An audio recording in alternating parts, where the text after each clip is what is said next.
राज्य के राजस्व तंत्र में भूइयां पोर्टल हैकिंग का बड़ा खुलासा हुआ है, जिससे करोड़ों रुपए की सरकारी जमीन हड़पने की साजिश का पर्दाफाश हुआ है। रविवार को आयोजित प्रेस कॉन्फ्रेंस में शैलेश जैन ने विस्तार से बताया कि चतुर साइबर अपराधियों ने पटवारी स्तर की लॉगिन जानकारी, पासवर्ड और ओटीपी का दुरुपयोग कर पोर्टल में तकनीकी छेड़छाड़ की। इसके जरिए सरकारी जमीन को निजी खातों में जोड़ने की कोशिश हुई, जिससे रकबा बढ़ाया गया और दस्तावेजों में बदलाव से करोड़ों की जमीन मूल्यवान दिखाई देने लगी। यह पूरा फर्जीवाड़ा संगठित गिरोह द्वारा अंजाम दिया गया, जिन्होंने पोर्टल के कमजोर सुरक्षा डिटेल्स का फायदा उठाकर न केवल जमीन के रिकॉर्ड बदल दिए, बल्कि भूमि दस्तावेजों के आधार पर बैंकों से लाखों रुपए का लोन भी स्वीकृत करा लिया। दुर्ग, भिलाई, अहिवारा क्षेत्र के कई खसरा नंबरों में मिलीभगत से ऑनलाइन छेड़छाड़ की गई। पुलिस जांच में सामने आया कि आरोपी एक दूसरे से तकनीकी जानकारी साझा करते थे और जमीन मालिकों व सरकारी कर्मचारियों से मिलकर रिकॉर्ड बदलते थे।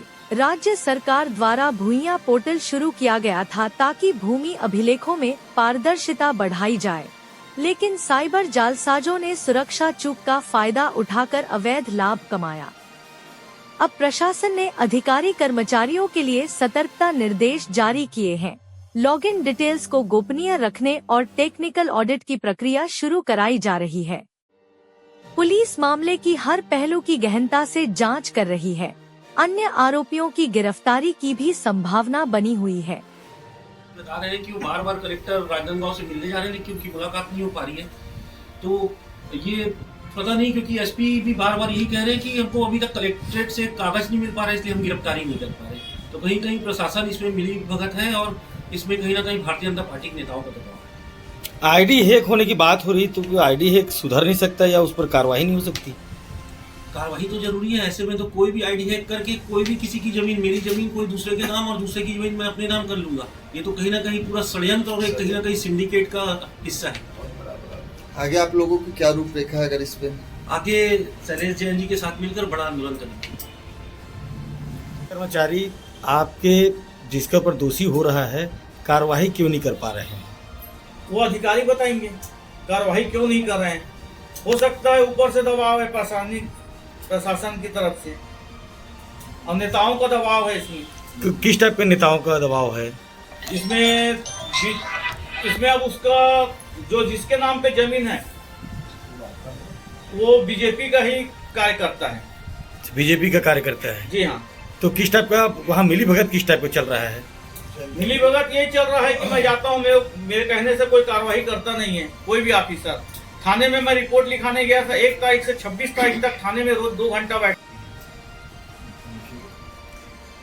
जी निखिल भाई, एक बात बताएंगे आप लोग, आपने एसपी से, कलेक्टर से इससे मुलाकात हुई, तो इस मामले पर क्या पारदर्शी नजर आ रही है? इस मामले में कहीं ना कहीं प्रशासन के हाथ पर पूर्ण है, क्योंकि इसके पीछे कहीं ना कहीं बड़े भारतीय जनता पार्टी के नेता के सुपुत्र का हाथ है और इस कारण से अभी तक कोई कार्रवाई नहीं हो पाई है। आज करोड़ों रुपए की जमीन का मालिक दर दर भटक रहा है अपनी ही खुद की जमीन अपने नाम लेने के लिए, और इस पर जल्द से जल्द कार्रवाई नहीं होती। तो मैं चाहता हूँ कि पूरे इनके समाज के लोग, इनके घर के लोग और इनके परिजन मिलकर एक बड़ा आंदोलन करें, क्योंकि प्रशासन के जो अधिकारी हैं तालमेल गोल मोल जवाब दे रहे हैं। इसमें बड़े अधिकारियों के भी फंसने के हालात हैं। कहीं ना कहीं तहसीलदार की भी इसमें गलती है, कहीं ना कहीं पटवारी की भी गलती है, और कहीं ना कहीं जो नाम आ रहा है ज्योतिर्मय तिवारी, उसकी गिरफ्तारी अभी तक ना होना, राजेंद्र जैन जो इतने बड़े जमीन को अपने नाम करवा लिए, उनकी गिरफ्तारी ना होना कहीं ना कहीं संदेह का विषय। इसमें कलेक्टर साहब जी, प्रेस रिपोर्टर क्लब में आप प्रेस कॉन्फ्रेंस ले रहे हैं, किस विषय पर है?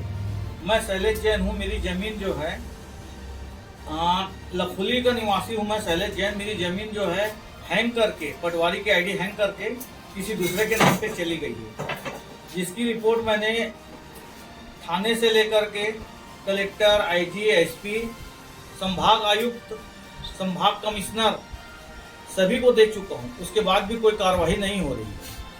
अब इसके लिए मैं कलेक्टर से 4 बार मिलने गया, चारों बार कलेक्टर साहब मुझसे मिलने के लिए मना करती है। उनके पास जाता हूं तो अपने प्यून से बुलवा देते हैं कि ये जाओ डिप्टी कलेक्टर से मिल लीजिए, और वहां जाता हूं तो वहां से मुझे कोई जवाब नहीं मिलता।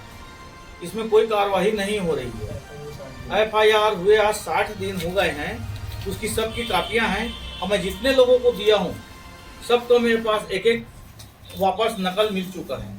इसमें सबकी पर्चियां हैं, कलेक्टर, एसपी, सीएसपी,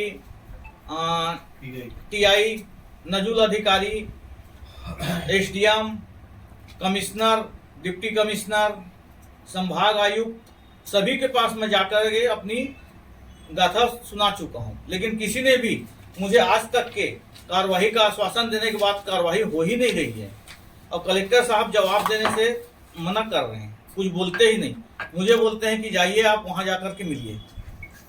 दूसरे विभाग कब आपका आपके नाम पे था, कब उसके नाम से ट्रांसफर हुआ है अगले के नाम से? ये हुआ है 4/1/25 को 4/1/25 को एक बार लॉगिन किया गया है और 6/1/25 को पूरा उनके नाम पे सीधे नामांतरण कर दिया गया है, जिसकी जानकारी मुझे कुछ भी नहीं थी। इसकी जानकारी मुझे 3 महीने बाद हुई है। पोर्टल से उनके नाम से इसमें मुझे पटवारी ने बताया कि मेरी आईडी जो है हैंग करके, मैं इस समय हड़ताल पे था तो मेरी आईडी हैंग करके उसने ज्योति में तिवारी का नाम बताया गया बाद में, और ये एनआईसी से मुझे रिपोर्ट लेकर के दिया गया है।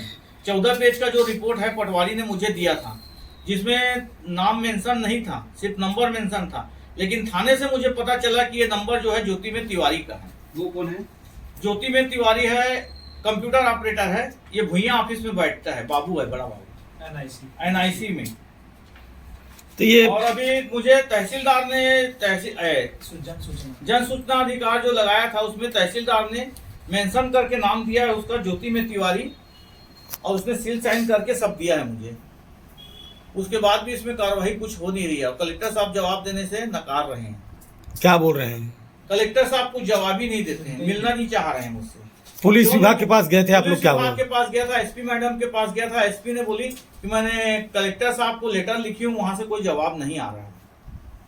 आप मान रहे हैं कि पूरा प्रशासनिक अमला जो है इसमें जो है प्रशासन ही सुस्त बैठा है। राजस्व विभाग अपने अधिकारियों को बचाने की कोशिश कर रहे हैं और कोई कार्रवाई नहीं हो रहा है, तो इसका कारण क्या हो सकता है? इसका कारण एक ही हो सकता है कि जिसके नाम पे जमीन है उसके यहाँ भाजपा नेताओं का आना जाना होते रहता है और उनके यहाँ भोजन नाश्ता सब उनका नेताओं का चलते रहता है।